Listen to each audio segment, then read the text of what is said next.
Alright, welcome back everybody to Zelda 1. We've completed one piece of 8 pieces of the Triforce of Wisdom. Because this is the first game, there is only 2 Triforces. There is Triforce of Wisdom, which is granted to Princess Zelda. Triforce of Power, which was given, stolen, used by, whatever you want to call it, a villain named Ganon. So, yeah, this is a great fairy fountain. They're very important to refill your health, particularly if you're going, you need full health to fight a boss or something. You don't want to die 15 times. There's a bomb. I'm going to try and bomb this. I don't think this is bombable. Nope. That was a mistake. So, I'm going to switch off my bombs. So I don't accidentally use them all. Because they're a consumable quantity. Consumables. I'm going to be probably checking all of these caves a whole bunch of times because I don't seem to remember which one's which. I want to buy the arrows, but I can't afford them. Here's another interesting quirk, because they didn't want to bother with the only consumables that they want to bother with are keys and bombs. They decided, well, we know you're going to use the bow and arrow a whole bunch if we don't make it a consumable. What they do is they charge you 1 rupee for every arrow you shoot.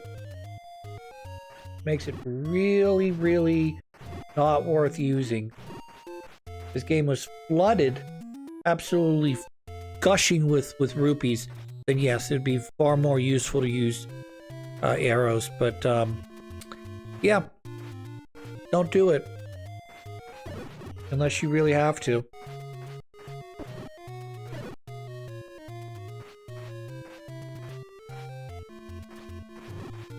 I'm gonna die again. Hooray!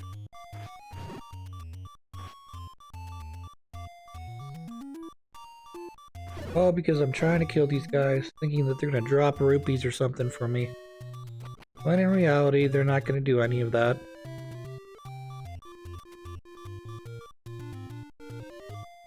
Chris said, let's go try and get the white sword again. Oh wait, I touched one of these statue guys, who immediately come to life in this game and deal a ton of damage. Like they do in every game, Christopher.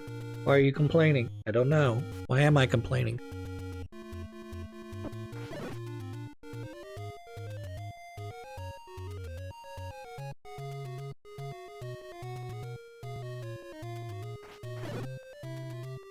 Sometimes, I'm telling my stories now. Sometimes you don't realize, particularly as a teenager, how truly blessed you are until you get out into the real world and realize how good you really had it or have it. And I don't just mean that like as in like when you're in school, your only job as a kid, usually more or less, is to, you know, get up, go to school, get you know, grades that'll get you a passing, you know, pass, you know, so you can eventually graduate from high school. And hopefully you're not an illiterate person who doesn't know how to do math, or, you know, you have at least a base level education is what I'm trying to say. And I understand we're not all afforded that. Well, particularly if you're getting outside of... Yep, there's the candle. I don't want that. Alright. But truly and honestly, like, I can't begin to explain, like, how blessed a person, you know, someone who has a set of parents, or even how one parent that truly cares about you, you know, and wants to see you succeed to the best of your ability, and they are willing to do what they need to do to make sure that you are fed and clothed and housed so that you can do what you need to do to be successful. And if I'm going to take an even I'm gonna take an even further step down than this, unfortunately. Down the rabbit hole, if you will. I very much am appreciative of being normal. Like, my mother, my father they were not drug addicts, they were not alcoholics, they were not. So I didn't get any of, like, my mother took care of herself when I was being incubated, if you will. And so I don't have any, like, long-term problems, you know, for the most part. I mean, like, obviously, you know, every kid's gonna fall down and bump his head or whatever, and that's part of learning. Did that make me, you know, turn out as, you know, as you know, did that lower my IQ point? I don't know. It may have lowered my IQ points by 1 or 2 points. I don't know. But it's not enough to actually really make any difference because, you know, we're all different. We all have natural gifts and abilities, and, you know, what you're good at, one person's good at, another person's not necessarily good at. But my mother and father, you know, they gave me, if not the ability to succeed, you know, by giving me a home that had food and water and shelter and clothing and on all the necessities, but also, you know, they didn't put me at a disadvantage by deciding that they'd rather do drugs while I was, you know, being incubated, and just make my life harder because, you know, you're dealing with the long-term after effects of not only having like a fetal alcohol, whatever, that affects the brain development in a child, but in addition, like, your parents, if your parents are drug addicts and they can't put the drugs down long enough for you to, you know, be born normally, I mean, what's the chances that you're gonna have a normal life after you're born? I mean, you're not. You're gonna, you know, your best case scenario. I guess I shouldn't say best case scenario. One of your scenarios is going to the foster care system and may or may not get adopted. Particularly if you have some sort of, I'm not even going to say birth defect. We'll just say that, you know, you've got something that makes you a little slower than the rest of the kids. I mean, to what disadvantage are you put at? And then, you know, you maybe as a single parent household are trying to keep this kid in line, and this kid can't stay in line because they don't have, you know, either the parental figures that they need, or, you know, their brains don't quite work the way they should, and they don't make the best decisions, and then they're left on their own in some cases because you're trying to put a roof over their heads. And I don't know, man. It's tough. I mean, I live in and you know, I guess this should go without saying, I live in this pristine, lily white, you know, utopia, practically, where, you know, my parents afforded me every opportunity in their power to be successful. Now, you know, obviously, there were some limits to that. My parents weren't millionaires. You know, they couldn't hire the best teachers and send me to the best schools or whatever. But, like, I don't think I turned out badly. You know, I more or less got what I would consider a normal education. I mean, like, I went to school with kids, other kids that were my age, that were my economic, you know, roughly my economic strata. And, you know, we all learned together. I mean, public school in Pennsylvania is not, I don't think was bad. I mean, maybe it was because the school I went to was really good. I don't know. But, you know, most of the kids that were there my freshman year and of high school were there graduating with me, you know? And not too many of them had problems where you worried about getting beat up or harassed or whatever, because that was the environment they created, you know? Anyways, we should go into the dungeon here. Level 2 dungeon, yay! So one of the things I guess I forgot to mention between dungeons, unlike in other Zelda games, which I guess we're going to be saying that a lot now, the keys you gather in a dungeon carry over.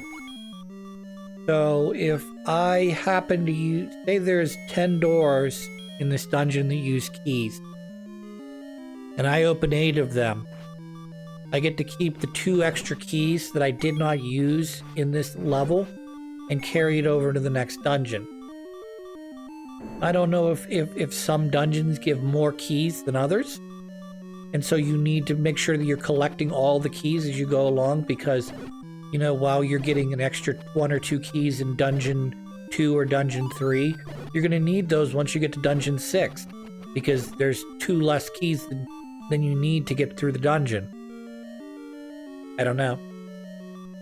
Without actually looking this shit up and, you know, getting a walkthrough guide, blah, blah, blah, you know.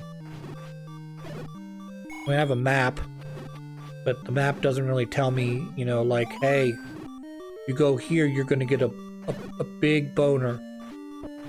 I'm gonna die. Lovely. Alright, let's just, we'll just keep dying until, our patience wanes with the game and I have to turn this off. I believe these are called... Zelda has some of the weirdest names for enemies. I believe these are called ropes. And bats are called keys. I guess because snakes kind of look like ropes. Or maybe this was the creators. I know this, he used... The Zelda sort of came from him using his imagination as a child and exploring caves and, you know, underpasses and that. Like, this dungeon would be essentially him exploring like a abandoned mine or an underground bunker or something, or perhaps even just a hole in a tree, you know, seeing what's going on in there, or using your imagination.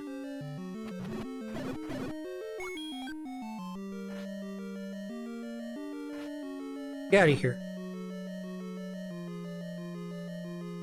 I do like the balance or the variety of enemies that seem to pop up here. Right now, as you can see, we ran into these guys in the last dungeon, run into them again, but they're not going to appear in every dungeon. We're running into snakes right now, ropes, whatever you want to call them, but we're not going to run into snakes the whole game. We're going to run into them here and maybe another dungeon or 2. And then I'm sure everything's in the last dungeon. If I had to guess, I'm guessing every enemy in the under the moon is in there. Boy, I'm making this look hard. I'm just standing there moving very slowly.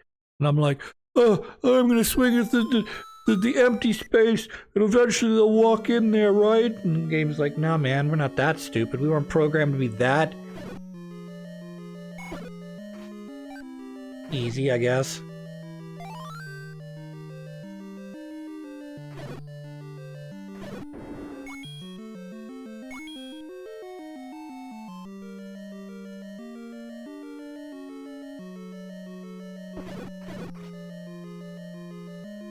There's a little interesting factoid, a did you know gamer moment that I did not know, but I guess I could have figured out if I was, what do you call that? If I understood how Nintendo games worked in terms of their limited space on the cartridge, all of the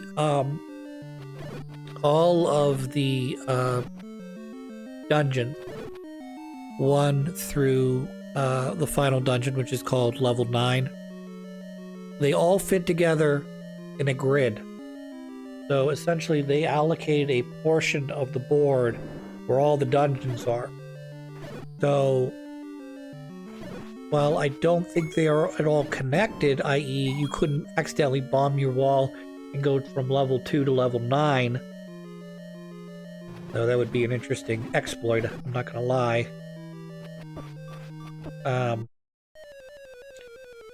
They all, in terms of the way that it's set up on the way, I guess, the board records it, you know, the crescent moon is attached to another dungeon that's attached to another dungeon. So they all fit together in it's sort of a pattern, so that for the most part, I'm sure there's some empty space somewhere in there, but they all kind of neatly fit together like a puzzle piece, or like a puzzle. So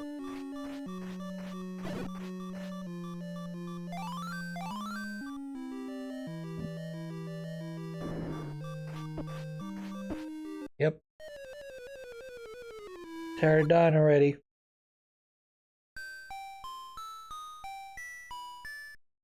Sometimes the hardest part of any Zelda game is the beginning. Because, and I think this game does an excellent job of trying to prevent this, so it's very difficult for you to figure this out because there's a couple upgrades in this game. Obviously, I upgraded my sword to the white sword, so I'm doing more damage now than I would be with my base level sword. There is a blue ring that you can pick up at some point. I have to find it first.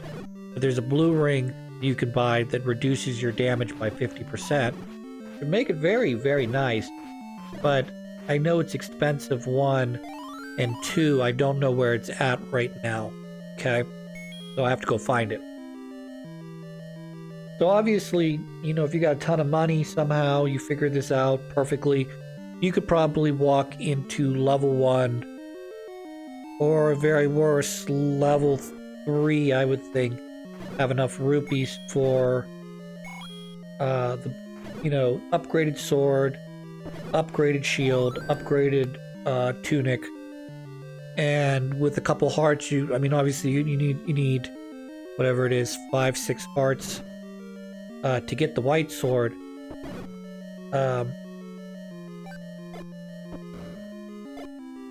Nice. And there's the magic boomerang, or the upgraded boomerang, which is great. Also, I think this dungeon is shaped either like a crescent moon or a boomerang, depending on your point of view.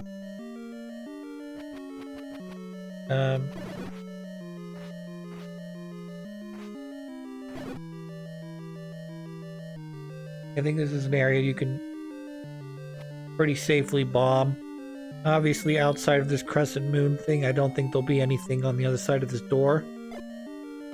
But if I wanted to go north, I could probably bomb the north wall and go through it. This guy right here in this area is technically a boss. He's not a very difficult one. I'll just say that. But technically he acts like a boss. You beat him, he drops a key, you know? Oh good, snakes. I hate snakes. Why did it have to be middle-aged potheads? I hate them. Right. Trading blows now. Using the boomerang so it stuns them.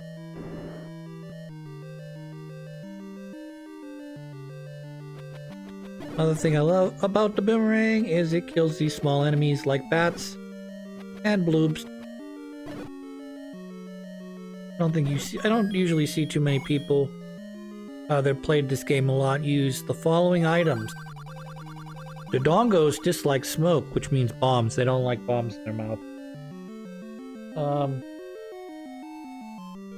So, aside from using the candle to open up certain hidden areas, I don't see a lot of players who play this game a lot, like speedrunners and that, using the following items. 1. The boomerang. 2. The lantern. Even if it's important to light up a room, they will not use the lantern to light up the room. The bow and arrow. In not all cases, but in most cases, they will not use the bow and arrow. They will also not use the magic rod either. I think is weird.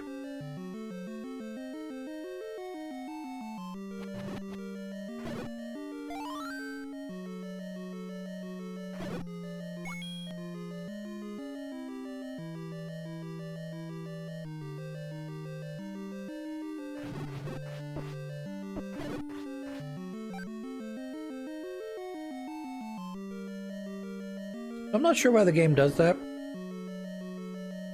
I'm not sure if that's a design feature or that's a bug. The reason I say that is because in Castlevania, there is and I don't think it affects all enemies, but there's a bug that if you hit an enemy in the exact same frame that that enemy hits you, it'll cause an instant death to it. I think the one big exception is bosses. I don't think it works on the bosses. Though I'm not 100% sure that's true either.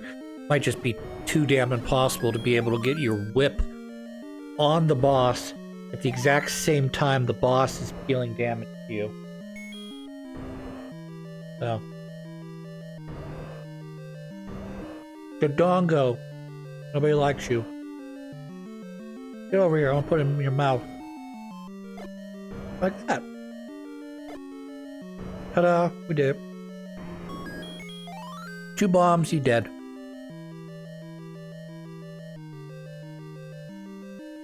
And that's Triforce piece number 2.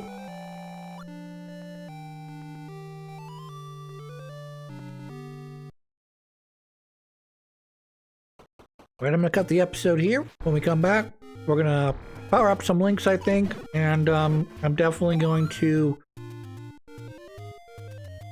go to the next area too. I mean, obviously, but we'll see if we can't power up Link in the meantime. So until then, hope you guys have a good one.